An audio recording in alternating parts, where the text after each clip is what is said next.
The morning sun cast long shadows across the deck of the USS Enterprise as Lieutenant Commander Sarah Mitchell made her final rounds. The aircraft carrier hummed with its usual activity, but something felt different today. She had been serving aboard this floating city for 18 months, and her instincts told her that the whispered conversations among the senior officers meant trouble. Sarah was one of only 12 female officers aboard the massive vessel, a nuclear-powered carrier that housed over 5,000 crew members. Her role as communications intelligence officer made her privy to classified information that most sailors never saw. She had earned her position through years of dedicated service and an exceptional ability to decode enemy transmissions during the ongoing tensions in the South China Sea.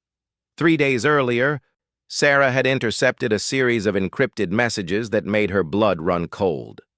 The communication suggested that a civilian research vessel, the Aurora Dream, carrying marine biologists and oceanographers, had been captured by hostile forces near disputed waters. What made the situation even more alarming was that among the 32 researchers aboard the vessel was Dr. Elena Vasquez, a renowned scientist whose groundbreaking work on underwater acoustic systems had significant military applications. Sarah had immediately reported her findings to Captain Harrison Wells, the carrier's commanding officer. Wells was a seasoned naval veteran with 28 years of service, known for his calm demeanor and strategic thinking. However, when Sarah presented the decoded messages, she noticed something unusual in the captain's reaction. Instead of the immediate concern she expected, Wells seemed almost resigned, as if he had been expecting this news. The next morning, Sarah was surprised to find herself summoned to the captain's quarters at 0600 hours. The meeting was brief and cryptic. Wells informed her that she was being transferred immediately to a classified assignment and would be leaving the carrier within the hour. No explanation was provided about the nature of her new mission or why the transfer was so urgent. As Sarah packed her belongings, her mind raced with questions. The timing seemed too coincidental to ignore. She had discovered critical intelligence about the captured research vessel, and now she was being quietly removed from the ship. Her fellow officers seemed equally puzzled by the sudden transfer, though none dared to question orders that clearly came from the highest levels of command. The transfer helicopter arrived precisely at 0700 hours, its rotors cutting through the morning air with mechanical precision. Sarah climbed aboard with only her personal gear and a sealed envelope containing her new orders, which she was instructed not to open until after takeoff. As the helicopter lifted off from the carrier's deck, she watched the USS Enterprise grow smaller below them, its massive form becoming just another speck on the vast ocean. During the 40-minute flight to the naval base, Sarah finally opened her orders. The documents revealed that she was being assigned to a joint intelligence task force investigating maritime security threats in the region. However, the paperwork was unusually vague about specific duties and reporting structure. What struck her as most odd was that her new commanding officer was listed as someone she had never heard of, despite her extensive knowledge of naval intelligence personnel in the Pacific Fleet.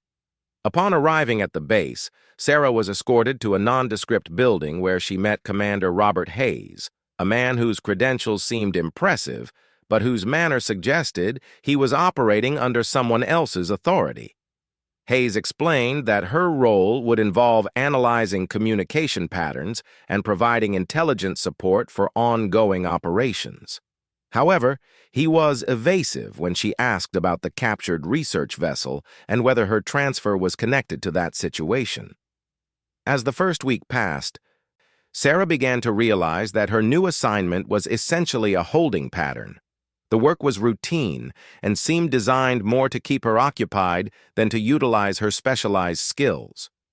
She was given access to general intelligence reports, but was excluded from any information related to current naval operations in the South China Sea. It became increasingly clear that she had been effectively silenced and removed from whatever was happening aboard the USS Enterprise. Meanwhile, through informal channels and conversations with other intelligence personnel at the base, Sarah learned disturbing details about the captured research vessel. The Aurora Dream had been seized while conducting legitimate scientific research in international waters. The hostile forces responsible for the capture were demanding the release of several imprisoned operatives in exchange for the researchers' freedom. However, official policy prohibited negotiating with such groups, leaving the fate of the 32 civilians uncertain. What troubled Sarah most was learning that the USS Enterprise had received orders to maintain its current position and avoid any action that might escalate the situation. This seemed contrary to everything she knew about naval protocol when civilian lives were at stake. Standard procedure called for immediate assessment and potential rescue operations, yet the carrier was effectively being told to stand down. As days turned into weeks, Sarah's frustration grew. She had been trained to act on critical intelligence, not to sit idle while lives hung in the balance. Her attempts to contact former colleagues aboard the Enterprise were unsuccessful, as communication with the carrier had been restricted for personnel not directly involved in current operations. The isolation was deliberate and complete. During her third week at the base, Sarah encountered Lieutenant Marcus Chen, a submarine communications specialist who had recently returned from patrol duty. Chen mentioned in passing that his submarine, the USS Hampton, had been operating in the same general area as the captured research vessel. He seemed surprised when Sarah expressed interest in the situation, noting that most personnel at the base appeared to be deliberately avoiding discussion of ongoing operations in that region. Through careful questioning, Sarah learned that the submarine community was buzzing with rumors about unusual orders and restricted communications protocols. Several submarines had been positioned strategically throughout the disputed waters, but their crews had been given explicit instructions to maintain radio silence and avoid any unauthorized actions. The level of secrecy surrounding the operations was unprecedented, even by military standards. Sarah began to piece together a troubling picture. Her removal from the carrier, the orders for naval vessels to stand down, and the unusual secrecy all pointed to a situation where normal military protocols were being overridden by political considerations.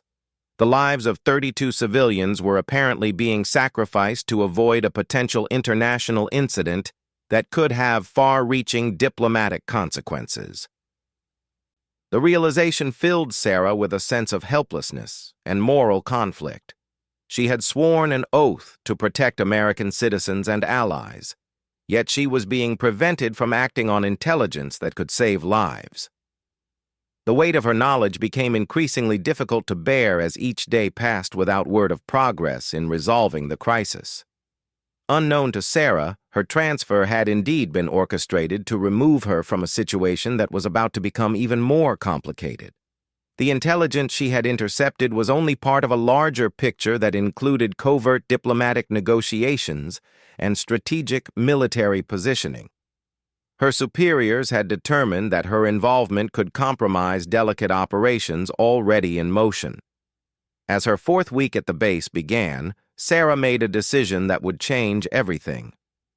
She could no longer remain passive while people's lives hung in the balance. Using her security clearance and knowledge of communication systems, she began to investigate ways to contact the submarine crews operating in the area. If official channels would not act, perhaps someone with the courage to defy orders would be willing to take the necessary risks to save the captured researchers. 200 feet beneath the surface of the South China Sea, Captain David Rodriguez stood in the control room of the USS Hampton, studying the sonar displays with growing concern. His submarine had been patrolling these waters for 6 weeks, following orders that seemed to change daily. The latest directive had been particularly troubling. Maintain position, monitor communications, but take no action regardless of circumstances encountered.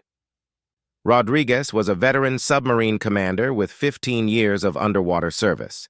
He had commanded the Hampton for 3 years and had earned the respect of his crew through decisive leadership and unwavering commitment to their safety. However, The current mission was testing every principle he held about naval duty and moral responsibility. The crew of 130 sailors aboard the Hampton sensed their captain's unease.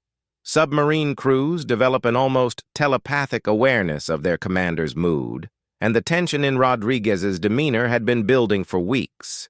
The usual camaraderie and efficiency of submarine life continued, but there was an underlying current of uncertainty that affected everyone from the senior officers to the newest recruits. Lieutenant Commander Amy Sullivan, the Hampton's executive officer, had been Rodriguez's second-in-command for 2 years.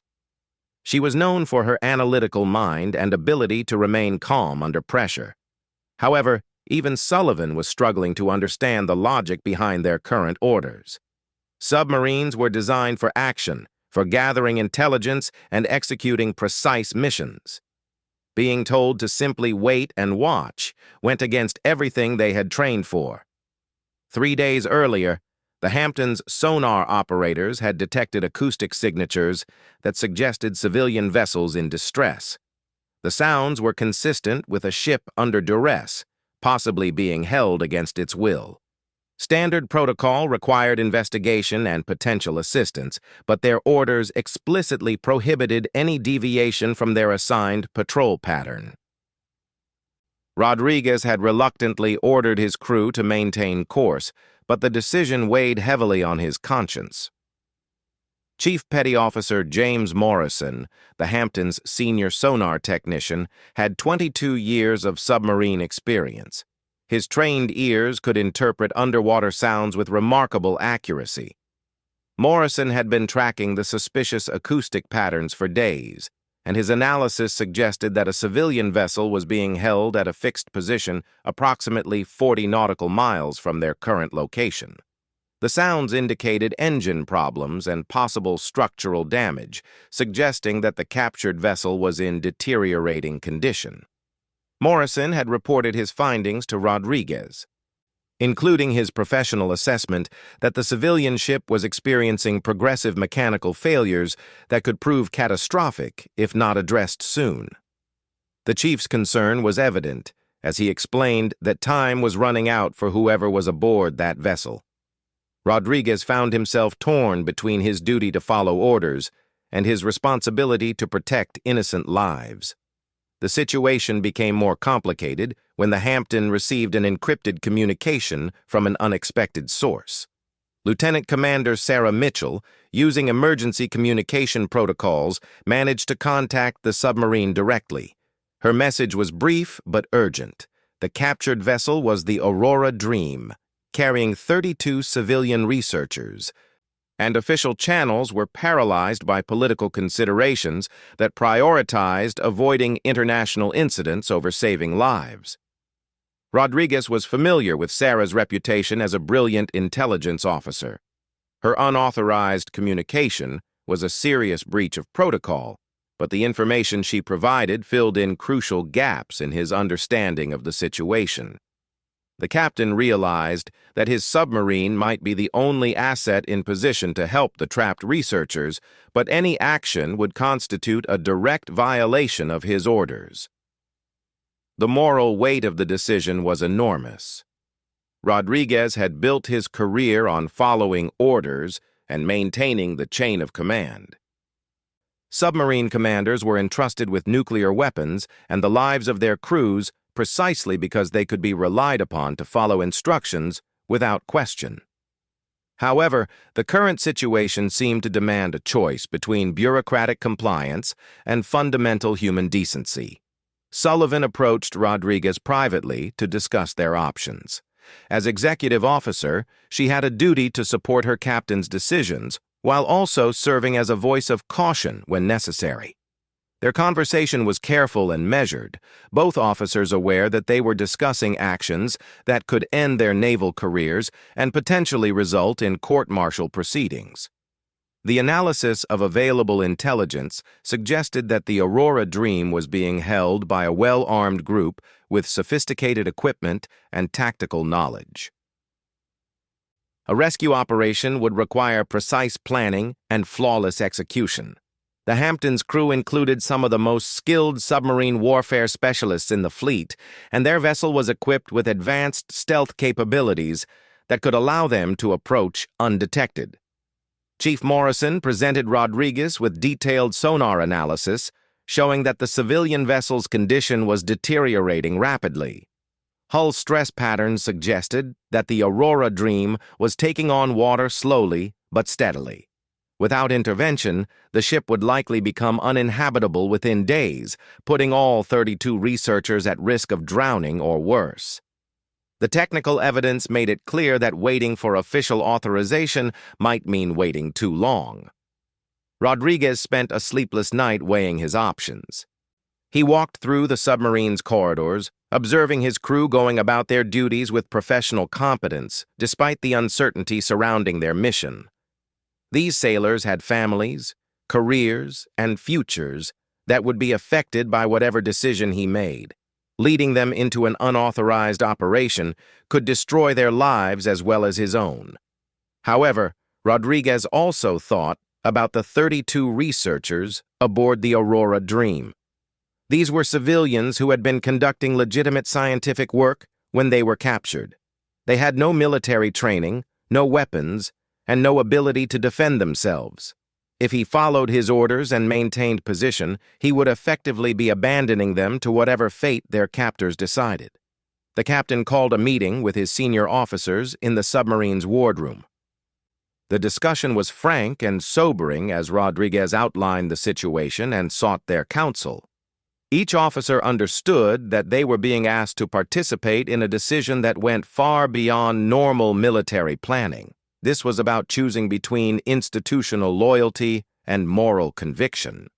Lieutenant Sarah Park, the Hampton's weapons officer, pointed out that they had the capability to neutralize the hostile forces holding the Aurora Dream. The submarine's torpedoes and advanced targeting systems could eliminate the threat while minimizing risk to the civilian hostages. However, such action would constitute an act of war if not properly authorized, potentially triggering international incidents with unpredictable consequences. Chief Engineer Robert Kane raised practical concerns about their ability to execute a rescue operation without support from other naval assets. Submarines were not designed for hostage rescue missions, and they lacked the personnel and equipment typically required for such operations. However, Kane also acknowledged that their stealth capabilities made them uniquely positioned to approach the target area undetected. After hours of discussion, Rodriguez made his decision. The moral imperative to save innocent lives outweighed his obligation to follow orders that seemed designed more to protect political interests than human beings. He would authorize a rescue mission, accepting full responsibility for the consequences and ensuring that his crew understood they were volunteering for an operation that could end their naval careers. The planning phase began immediately, with every department contributing expertise to develop a comprehensive rescue strategy. The Hampton's crew worked with unusual intensity, driven by the knowledge that civilian lives depended on their success. Radio silence was maintained to avoid detection, but internal communications buzzed with technical details and tactical considerations. Rodriguez sent one final encrypted message to Sarah Mitchell, informing her that the Hampton would attempt a rescue operation within 24 hours. He asked her to pray for their success and to ensure that someone in the intelligence community would know what they had attempted if the mission failed. The weight of command had never felt heavier as Rodriguez prepared to lead his submarine into an operation that would define the rest of his life. The USS Hampton moved through the dark waters like a ghost, its advanced stealth technology masking its presence from enemy sonar. Captain Rodriguez stood at the periscope, scanning the surface for any sign of the Aurora Dream. After 18 hours of careful approach, they had reached the coordinates where the civilian research vessel was being held captive. Dawn was breaking across the South China Sea as Rodriguez spotted the Aurora Dream through the periscope. The research vessel appeared to be in worse condition than their intelligence had suggested. The ship listed noticeably to starboard, and dark stains along its hull indicated significant damage. 2 armed patrol boats circled the vessel like predatory sharks, their crews clearly maintaining a threatening presence around the captured researchers. Below deck, the Hampton's crew prepared for the most dangerous mission of their careers. Each sailor understood that they were about to engage in an unauthorized military operation that violated direct orders from their superiors. However, the moral clarity of their purpose had united them in a way that Rodriguez had rarely seen. These men and women were willing to risk everything to save innocent lives. Chief Morrison's sonar analysis revealed that the Aurora Dream was taking on water at an increasing rate. The civilian vessel had perhaps 12 hours before it became completely uninhabitable. Time was running out, and the deteriorating condition of the ship added urgency to an already desperate situation. The researchers aboard the vessel were facing death, whether their captors intended it or not. Lieutenant Commander Sullivan coordinated the tactical approach with methodical precision. The Hampton would surface approximately 2 miles from the target area, using darkness and weather conditions to mask their presence. A small rescue team would be deployed using the submarine's emergency life rafts, while the Hampton's weapon systems would provide covering fire if necessary. The plan required split-second timing and flawless execution. Dr. Elena Vasquez huddled with her fellow researchers in the cramped hold of the Aurora Dream, trying to maintain hope despite their deteriorating circumstances. The marine biologist had been leading the research expedition when they were captured, and she felt responsible for the safety of her team. The constant sound of water entering the hull told her that their situation was becoming critical, even without considering the intentions of their captors. The hostile forces holding the Aurora Dream consisted of a well-equipped maritime militia with sophisticated weapons and communication equipment. Their leader, a man who spoke fluent English with a slight accent, had made it clear that the researchers were valuable bargaining chips in a larger political game. However, the increasing desperation in his voice during radio communications suggested that whatever negotiations were taking place were not progressing as planned. Rodriguez made the decision to surface the Hampton at 0400 hours, when darkness would provide maximum concealment. The submarine's ballast tanks emptied with controlled precision, bringing the vessel to the surface with barely a ripple. Emergency lights were kept to an absolute minimum as the rescue team prepared to deploy. Every crew member not directly involved in the operation remained at battle stations, ready to respond to any threat. Lieutenant Park led the rescue team, consisting of 6 highly trained sailors equipped with night vision equipment and non-lethal weapons.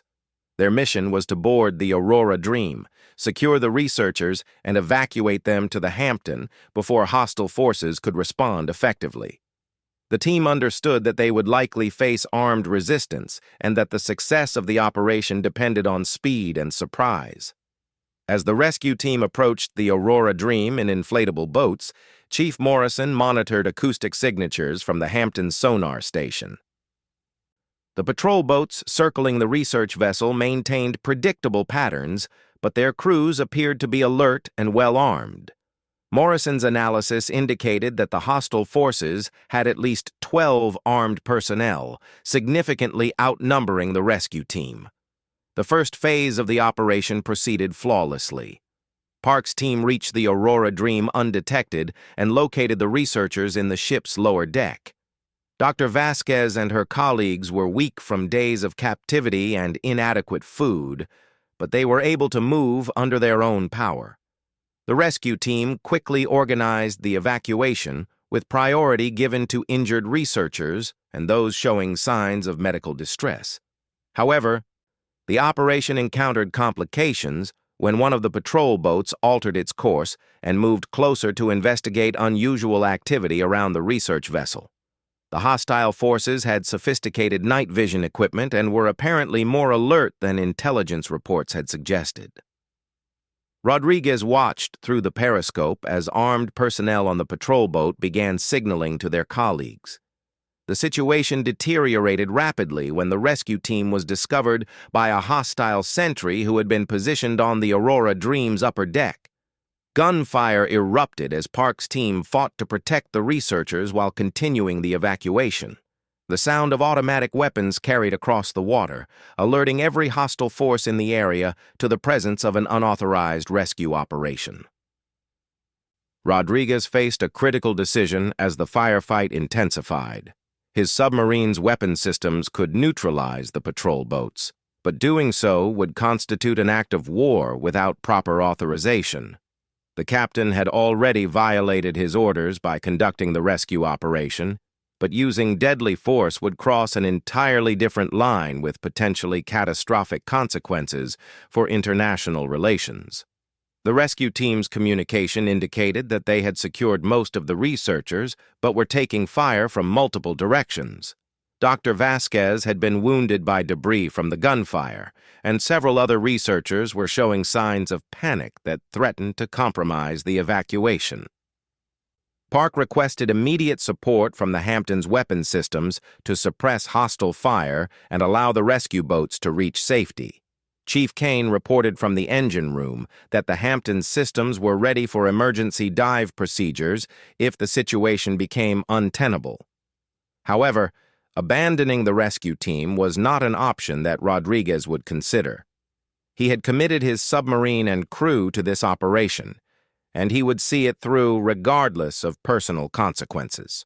The turning point came when Lieutenant Park made a desperate decision to use the Aurora Dream's emergency flares to create a diversion. The brilliant illumination temporarily blinded the hostile force's night vision equipment and allowed the rescue team to complete the evacuation of the remaining researchers.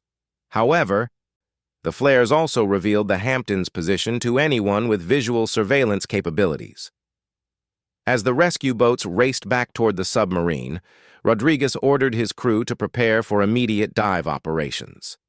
The Hampton would submerge as soon as the rescue team was aboard, using its stealth capabilities to escape before hostile forces could coordinate an effective response. The timing would be critical, as the submarine needed several minutes to safely dive after recovering the rescue boats. Dr. Vasquez was the last researcher brought aboard the Hampton, her wound treated by the submarine's medical officer as she was helped below deck. The marine biologist looked back at the Aurora Dream as the submarine prepared to dive, watching her research vessel slip beneath the waves as its damaged hull finally succumbed to the flooding that had been slowly claiming the ship. The Hampton disappeared beneath the surface just as additional hostile vessels arrived at the scene. Rodriguez had successfully rescued all 32 researchers, but he knew that the real consequences of his actions were just beginning. Radio communications from Fleet Command were already demanding explanations for the submarine's unauthorized activity, and it was clear that court-martial proceedings were inevitable. However, as Rodriguez looked at the rescued researchers receiving medical care in his submarine's crew quarters, he felt a profound sense of satisfaction that transcended concerns about his career or reputation. Dr. Vasquez approached him personally to express her gratitude, explaining that her team had been preparing for the worst when they heard the sounds of the rescue operation beginning. The Hampton's crew worked together to accommodate their unexpected passengers during the journey back to base. The submarine's resources were stretched thin, but every sailor contributed to ensuring the researchers' comfort and safety. The moral clarity of their mission had created bonds among the crew that would last for the rest of their lives. Sarah Mitchell was waiting at the naval base when the Hampton arrived 3 days later. Her unauthorized communication with Rodriguez had played a crucial role in enabling the rescue operation, and she too faced potential disciplinary action for her breach of protocol. However, watching the 32 researchers reunite with their families made every risk worthwhile. The subsequent investigation would reveal that Rodriguez and his crew had saved lives that would have been lost to political inaction and bureaucratic paralysis. While the captain and several officers faced court-martial proceedings, public support for their actions was overwhelming. The rescue of the Aurora Dream researchers became a symbol of moral courage in the face of institutional failure. Years later, Dr. Vasquez would establish a Marine Research Foundation in honor of the Hamptons crew, ensuring that their sacrifice was remembered by future generations. The submarine service quietly recognized Rodriguez's actions as exemplifying the highest traditions of naval service, even as official records reflected the disciplinary measures taken against him. The story of the Hamptons' defiant rescue operation became a testament to the power of individual conscience in the face of systematic indifference to human suffering. Rodriguez had chosen to risk everything for people he had never met, proving that sometimes the most important orders are the ones written in the human heart rather than in military manuals.